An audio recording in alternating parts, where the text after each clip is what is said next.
So firstly, I'd like to introduce the leader of Kent County Council, Paul Carter. Paul has been leader of Kent County Council for 8 years and was re-elected recently in the May County elections.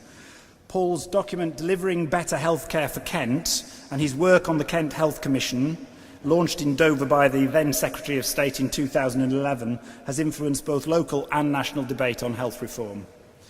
Paul's personal drive for better health and social care and delivering the art of the possible was the original catalyst for this evening's event. So I'd like to ask him to come and say a few words.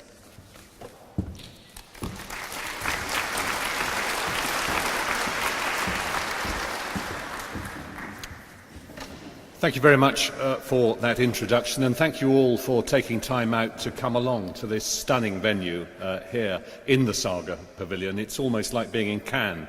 When you look out there, you feel it's the Mediterranean, not the English Channel, on a lovely, glorious summer evening in June. I hope, as the architect of this evening's event, that we can have a stimulating and hopefully uplifting evening and enthuse around the art of the possible in the opportunities for delivering integration and innovation in health and social care in Kent. When the coalition government announced its health reform agenda, I think a lot of people, probably including myself, but particularly I think the view of a number of general practitioners was, here we go again, more structural change, more upheaval, which will lead to nowhere. Recently, after that announcement and the talk of having to establish health and well-being boards and the public health transfer from the National Health Service under the umbrella of local government, I attended a briefing at County Hall where all the new governance arrangements of the Health and Wellbeing Board were explained and articulated, and one of our very wise old backbenchers stuck his hand up and said, "I've listened very intently to the establishment of these Health and Wellbeing Boards and the governance arrangements.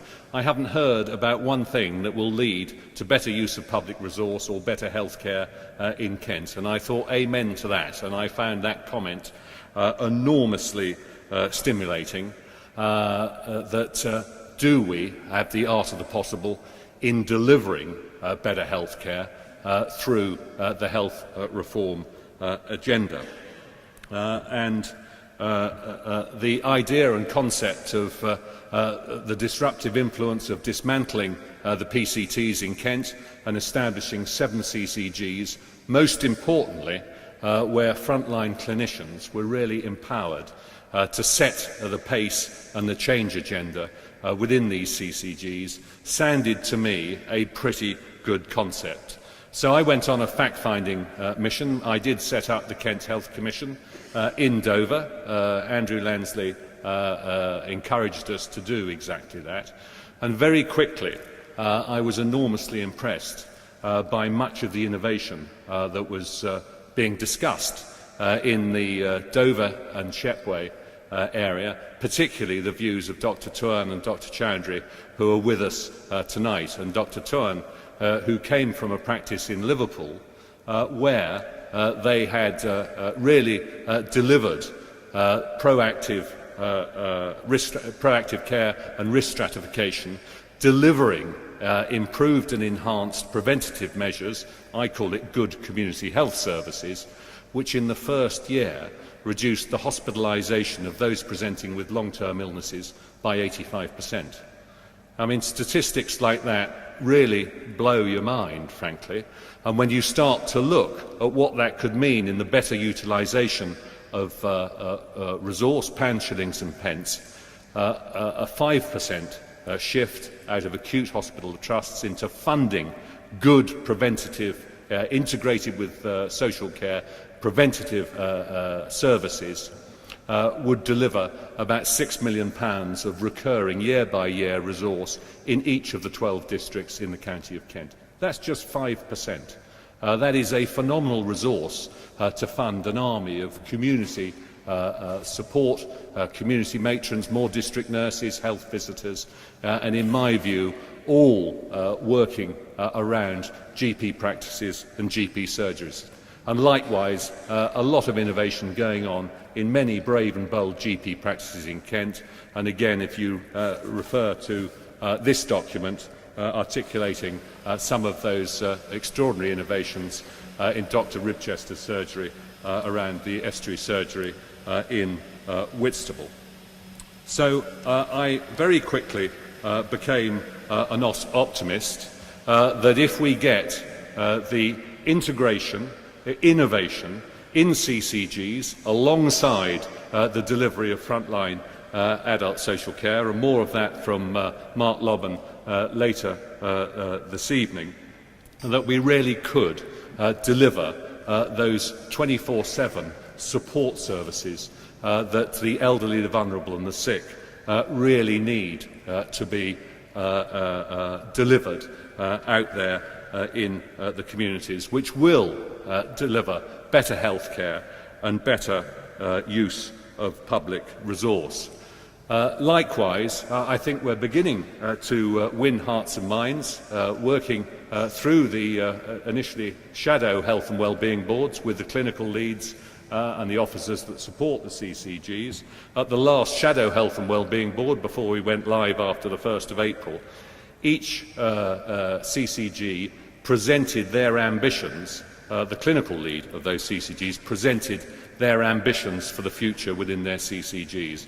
And I was enormously buoyed up with the direction of travel that was starting to be set in those business plans. So I'm looking forward to hearing from the speakers tonight.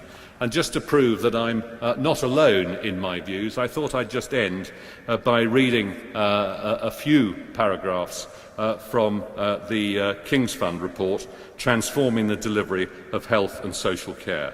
And it says, the health and social care delivery system is too focused on dealing with yesterday's challenges rather than those of tomorrow.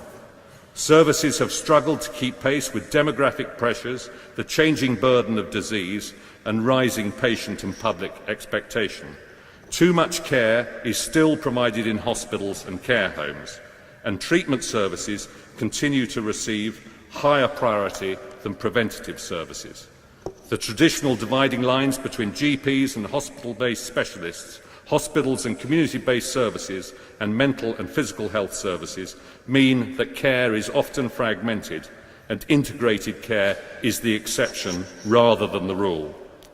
Care still relies too heavily on individual expertise and expensive professional input, although patients and users want to play a much more active role in their care and treatment. If the health and social care delivery system is to rise to the growing challenges presented by long-term conditions and multi-morbidity, a fundamental and rapid reorientation is needed, and greater emphasis on integrated care and care delivered in settings other than hospitals and care homes. Inertia represents the greatest risk to the future of the NHS.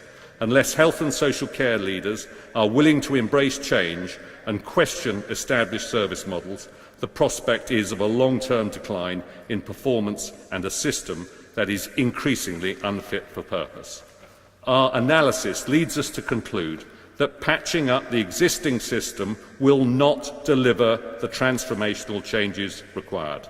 Nothing less than a sea change in thinking and action is needed to tackle the fundamental weaknesses of a system that remains focused on addressing yesterday's problems rather than anticipating what will be needed in the future. Amen to that. Thank you.